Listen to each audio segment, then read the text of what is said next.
वट सावित्री व्रत कथा। सावित्री प्रसिद्ध तत्वज्ञानी राजा श्री अश्वपति की एकमात्र कन्या थी। अपने वर की खोज में जाते समय उसने निर्वासित और वनवासी राजा धुमतसेन के पुत्र सत्यवान को पति रूप में स्वीकार कर लिया।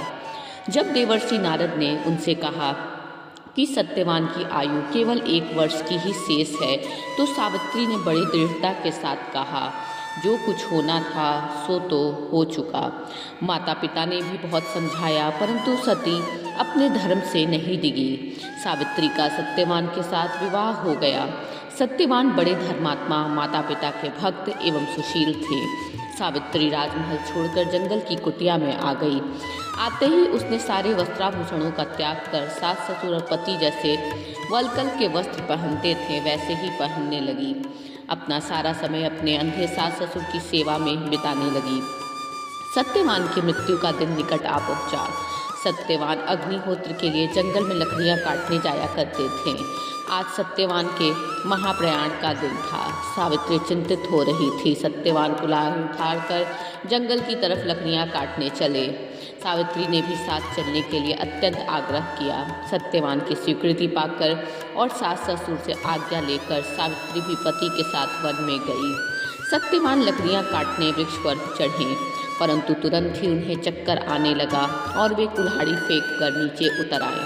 पति का सिर अपनी गोद में रखकर सावित्री उन्हें अपने आंचल से हवा करने लगी।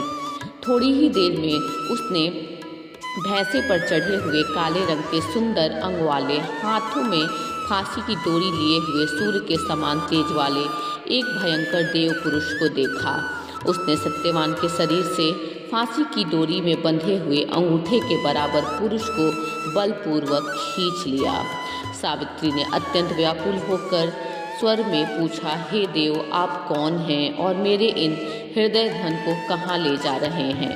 उस पुरुष ने उत्तर दिया, हे तपस्विनी, तुम पतिव्रता हो, अतः मैं तुम्हें बताता हूँ कि मैं यम हूँ और आज तुम्हारे पति सत्यवान की आयु क्षीण हो गई है, अतः मैं उसे बांध कर ले जा रहा हूँ। तुम्हारे सतीत्व के तेज के सामने मेरे दूत नहीं आ सके, इसलिए मैं स्वयं आया हूँ। यह कहकर यमराज दक्षिण दिशा की तरफ चल पड़े। सावित्री भी यम के पीछे पीछे जाने लगी। यम ने बहुत मना किया। सावित्री ने कहा, जहाँ मेरे पति देव जाते हैं वहाँ मुझे जाना ही चाहिए, यह सनातन धर्म है। यम बार बार मना करते रहे, परंतु सावित्री पीछे पीछे चलती गई। उसकी इस दृढ़ निष्ठा और पतिव्रत धर्म से प्रसन्न होकर यम ने एक एक करके वर रूप में सावित्री के अंधे सास ससुर को आंखें दी, खोया हुआ राज दिया, उसके पिता को 100 पुत्र दिए और सावित्री को लौट जाने को कहा। परंतु सावित्री के प्राण तो यमराज लिए जा रहे थे, वह लौटती कैसे?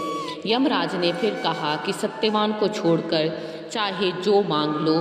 सावित्री ने कहा कि यदि आप प्रसन्न हैं तो मुझे सत्यवान से 100 पुत्र प्रदान करें। यम ने बिना ही सोचे प्रसन्न मन से तथास्तु कह दिया। वचनबद्ध यमराज आगे बढ़े। सावित्री ने कहा, मेरे पति को आप लिए जा रहे हैं और मुझे 100 पुत्रों का वर दिए जा रहे हैं, यह कैसे संभव है? मैं पति के बिना सुख, स्वर्ग और लक्ष्मी किसी की भी कामना नहीं करती, बिना पति में जीना भी नहीं चाहती। वचनबद्ध यमराज ने सत्यवान के सूक्ष्म शरीर को पाश मुक्त करके सावित्री को लौटा दिया और सत्यवान को 400 वर्ष की नवीन आयु प्रदान की। इस प्रकार से वट सावित्री व्रत की ये कथा यहाँ पर समाप्त होती है।